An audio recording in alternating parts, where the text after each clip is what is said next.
So what is science? What is technology, you might ask, as I'm talking about these issues?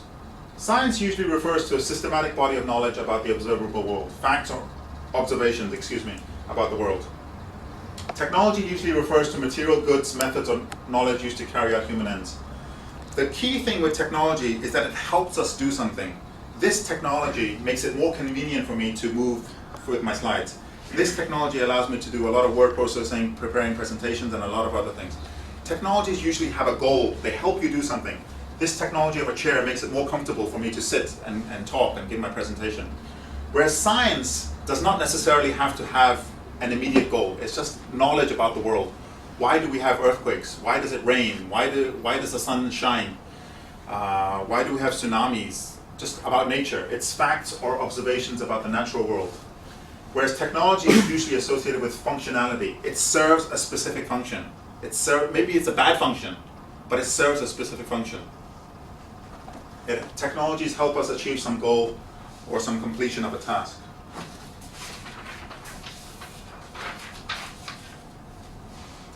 We can also characterize science and technology as follows. Knowing why something happens, why something works, why does an apple fall from the tree, Newton's question, is about knowing why.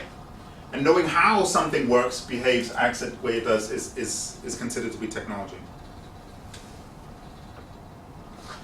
What counts as a technology? I'll come back to this later on in my slides. Any given technology does not have a single function. Its function can vary in time, in place, in context. So for example, previously, 50 years ago, computers were used mainly in the army for data analysis. Now they can be used for playing games, watching movies, and so forth. Place. In the US, a car is simply a mode of transportation to get from point A to point B. In China, it's a way to show off your wealth. So technologies have different functions. Depending on context, in a society in which war is taking place, a gun can be very lethal. In a peaceful society, it's maybe for leisure, for hunting, for collection, for different things. So what counts as a technology, and I'll come back to this, varies depending on time, place, and context. Technology doesn't have a single meaning. We can't think of a technology only as, this technology as only a chair. It can have a different meaning, different function as well. This is just my previous point, that technologies and technical knowledge do not come from science alone. There are many resources required to make technology, including science, but also material, financial, sociological, and ideological assistance.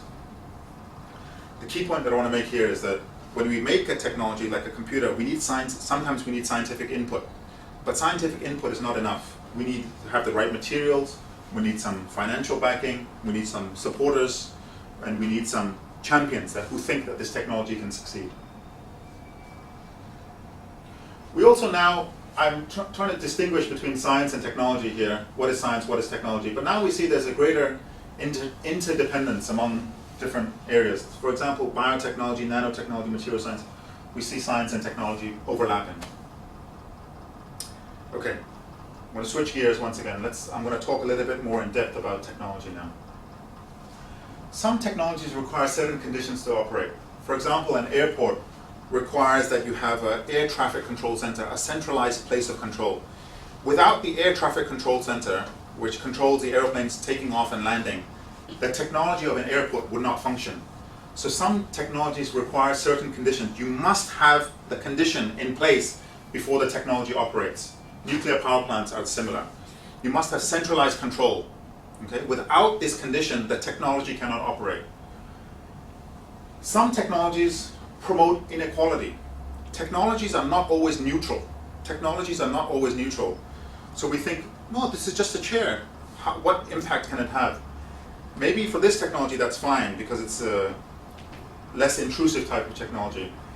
Let me give you an example. There was in the 1920s, there was an architect in New York City by the name of Robert Moses. He worked for the New York City government. And he was asked by the government to design highways in New York City, across the city. So what he did was, he designed, this is for pedestrians, but he designed highways for vehicles that were very low off the ground, so very close to the ground. You might have seen them in some movies where the highways are very close to the ground. And he did this deliberately. He designed a technology deliberately very close to the ground.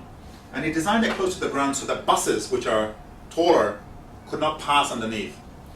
So what he did was he designed the highways to cut across the city, dividing the city between rich areas and poor areas. And he designed the technology of the highways very low so that the poor people in America, who usually do not have cars and travel by bus, would not be physically able to access the rich area.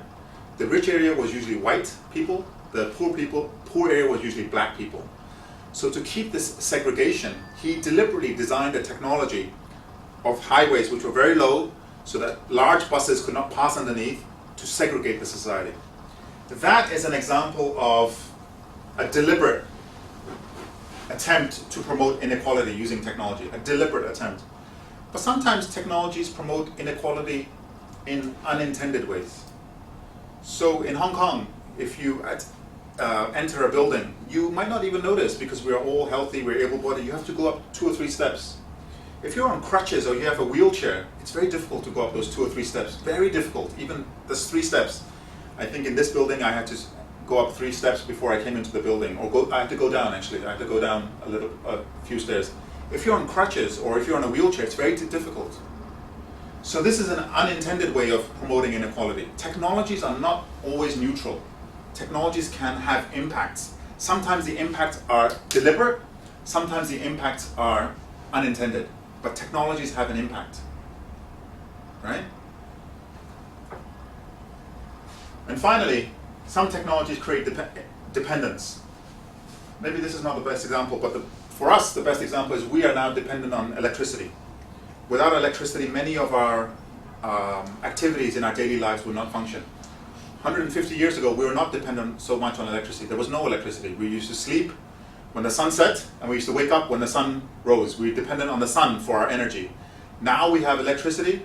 In my university, the students typically sleep at 2:30 a.m. or 3 a.m. Why? Because they have electricity. They're able to do so. They're dependent on electricity.